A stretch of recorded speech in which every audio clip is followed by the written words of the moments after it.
This week here at Car Care Kiosk, we've been working on an Infiniti QX50. We thought we'd give you a quick preview of a few of the repairs on this vehicle. First up, let's show you how to change the high beam bulb on the passenger side. You'll have to remove this washer fluid neck. Remove one rivet, reposition the neck slightly, then lift it out of the vehicle.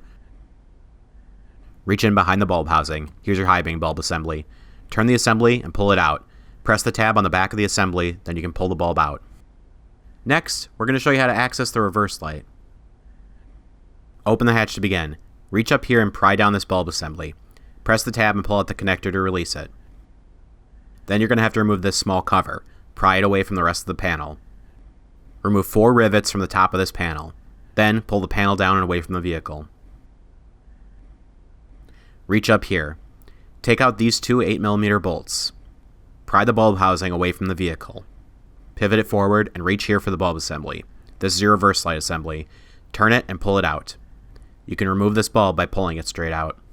And finally, an easier one, let's show you how to access and remove the rear turn signal bulb. Reach under the housing.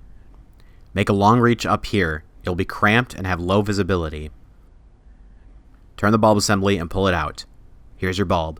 Push in and turn the bulb. That will release it from the connector.